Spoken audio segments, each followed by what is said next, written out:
Ya, di 4G ya, seperti dua garis besar tadi yang ditingkatkan ya. Kalau dibagi-bagi seperti ini jadinya ya. Peningkatan data rate yang dilakukan adalah dengan eh, selain dari layer satunya ya, selain dari layer 1 masalah coding dan kawan-kawan, OFDM dan kawan-kawan ya. Sorry. OOFDM. Ya, ini saya masih kagok pakai pulpen ya, sorry.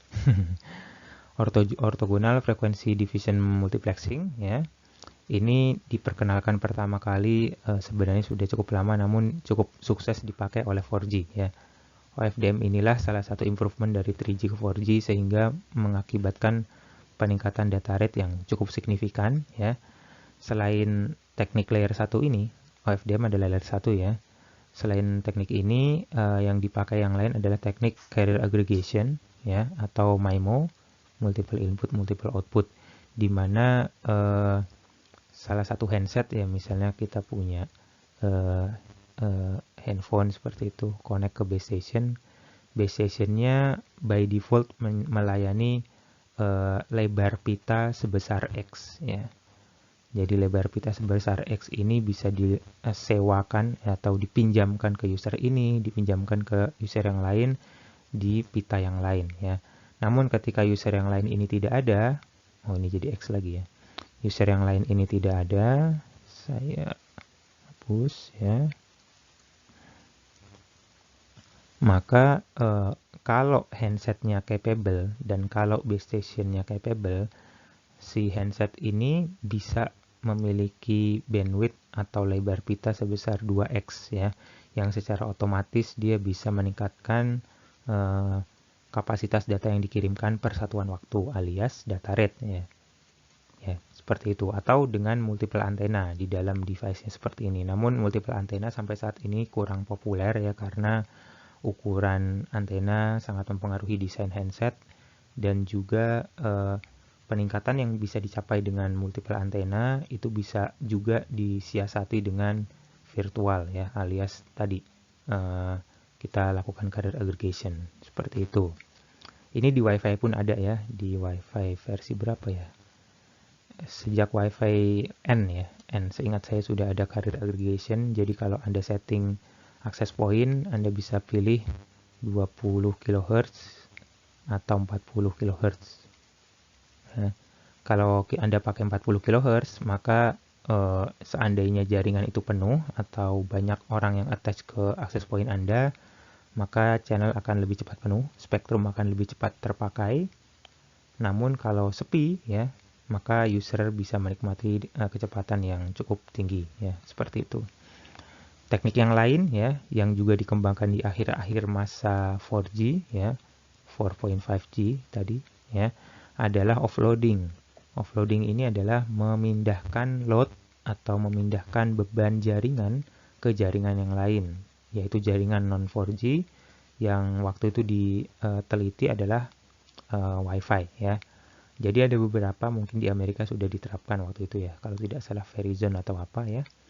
Uh, si operator telekomunikasi tersebut berafiliasi lah ya dengan penyelenggara jaringan WiFi yang ada di rumah dan di kantor dan lain-lain ya. Dan handsetnya lagi-lagi harus support ya. Handsetnya waktu itu yang support pertama kali adalah iPhone ya kalau tidak salah. Jadi di iPhone ini atau di handset ini, misalnya nih dia penggunanya sedang streaming atau download file yang sangat besar ukurannya, dia berada di luar rumah, dia memakai jaringan 4G ya.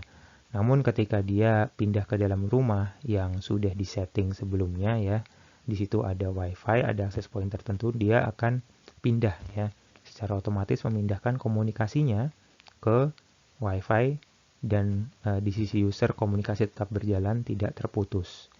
Dan itu bisa juga dilakukan untuk call ya. Bukan hanya data ya, tapi call juga. Kalau data mungkin kita sudah cukup sering melakukan ya, meskipun dengan putus-putus sedikit ya. Kita punya kita sedang download sesuatu gitu, mungkin pakai SIM card kita atau paket data di seluler kita lemot, kemudian kita pindah ke WiFi ya. komunikasi data tergantung servernya ya.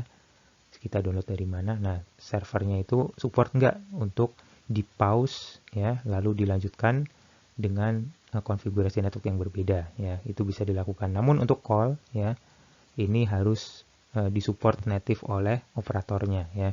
Karena call kan mau tidak mau bukan lewat jaringan public internet ya. Dia harus diroutingkan ke central networknya atau core networknya si jaringan telco ya. Maka dari itu fitur ini unik ya, tidak sembarangan disupport oleh operator karena operator butuh kerjasama dengan wifi provider dan dia butuh upgrade juga komponen-komponennya, dan si pelanggan subscriber harus punya device yang support untuk melakukan itu.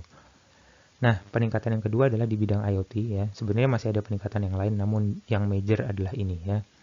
Peningkatan di bidang IoT 4G waktu pertama kali dirilis sebenarnya tren IoT belum marak ya. Waktu itu yang marak adalah ya Facebook, kemudian BlackBerry Messenger ya, BBM dan lain-lain. Pada saat itu karena di layanan 3G mereka tidak terlalu sukses menjual video call ya. Menjual video call yang tanpa aplikasi ya, yang native disupport oleh network atau si operatornya, itu tidak selalu sukses dijual ya. Maka dengan adanya Facebook ya, kemudian BBM, waktu itu belum ada Instagram ya. Nah, mereka menjual ini. Dengan cara apa? Dengan cara melakukan klasifikasi di layer 1, layer 3 sampai 4 kali ya. Layer 3 sampai 4 atau mungkin sampai 5 ya. Mereka mengklasifikasikan nih, oh ada traffic yang dari atau ke Facebook ya. Lalu dikelompokkan dengan QoS tertentu ya. Lalu dikasih harga tertentu. Ya. Biasanya ini lebih ke BBM sih ya. Karena kalau di operator Indonesia biasanya untuk menikmati layanan BlackBerry Messenger, meskipun itu sama-sama via internet ya, Anda harus beli paket BBM ya. Nah, itu pintar-pintarnya si operator saja ya. Sebenarnya di jaringan ya, kalau kita melihat gambar yang tadi, gimana nih saya kembali? Oh ya sudah. Melihat topologi yang tadi ya, sebenarnya jaringannya sama, connect ke internetnya sama, mungkin gateway-nya saja yang dibedakan. Oleh karena itu paketnya dibedakan ya, sejak dari MSC-nya dibedakan, lalu dikasih QoS tertentu dan di charge ya, dimasukkan ke database ya. Pelanggan tersebut punya nggak paket BBM yang masih aktif? Kalau nggak, ya udah jangan layani atau paketnya diblok seperti itu ya. Kalau Facebook biasanya lebih kebalikannya ya. Facebook ditawarkan untuk misalnya nih, oh alamatnya menuju ke facebook.com atau dari facebook.com gitu ya. Kalau selama dia tidak mengakses image atau video yang ada di dalam Facebook ini, mungkin digratisin oleh si operator ya. Seperti itu. Jadi mekanismenya sebenarnya manajemen di sini ya. Filtering di layer yang bisa dilakukan ya. Layer 3 mungkin based on IP address-nya mereka berdua, Facebook dan BBM ya.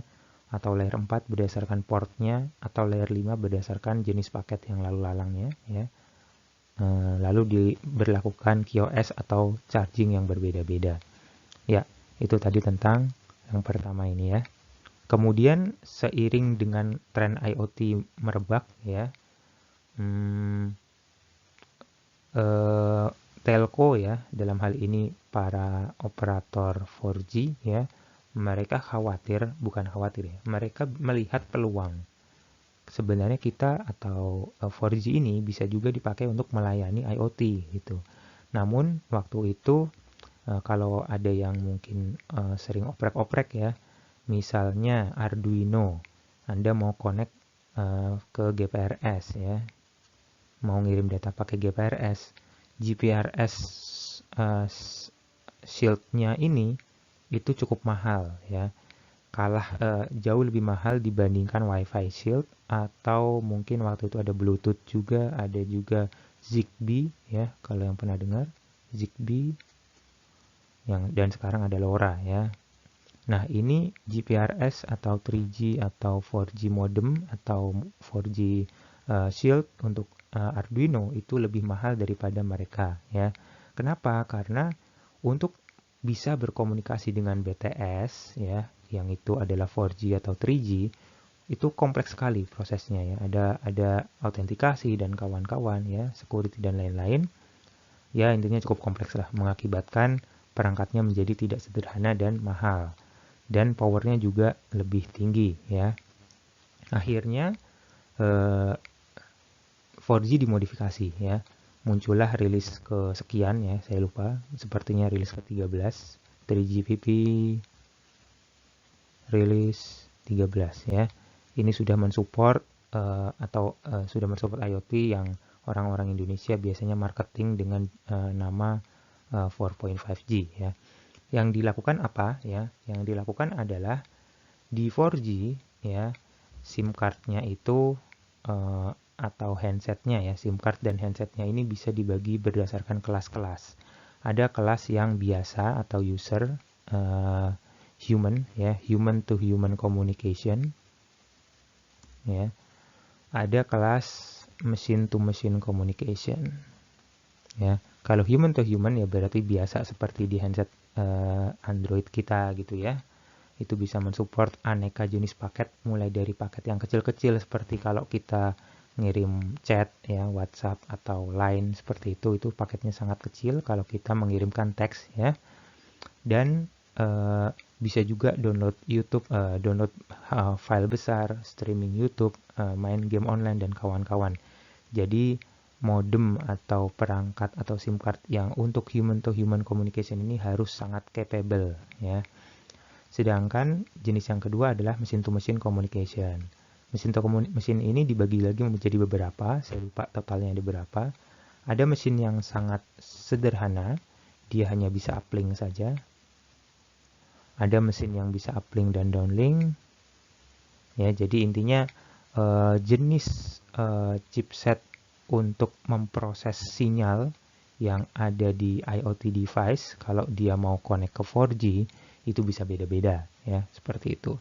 Ini mengakibatkan harganya bisa ditekan ya, misalnya M2M device yang sangat sederhana harganya bisa jauh lebih murah, kalau yang agak kompleks ya agak mahal, seperti itu. Dan juga manajemen powernya ya, karena IoT device supposed to run on baterai ya, jadi harus ngirit baterai lah ya.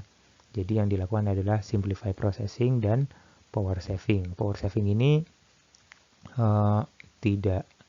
tidak simpel ya, karena untuk memutuskan kapan device ini bisa sleep tanpa kehilangan sinkronisasi itu kan juga sulit ya. Jadi ya intinya manajemen sleep ya, manajemen masa dan waktu tidur, kira-kira seperti itu ya. Jadi di 4G tanpa saya jelaskan lebih detail, intinya peningkatannya ada dua ini ya. Peningkatan ini dilakukan dengan cara yang sudah saya sebutkan ya. Dan yang tidak saya sebutkan, tidak saya tulis pakai tinta hitam adalah OFDM. OFDM adalah mekanisme di layer 1 yang juga dipakai oleh WiMAX ya, untuk meningkatkan kecepatan transmisi di layer 1 seperti itu ya. Nanti kita akan beranjak ke 5G ya. Namun sebelum masuk ke 5G kita akan bahas dulu soal yang sudah saya berikan di emas ya pekan lalu.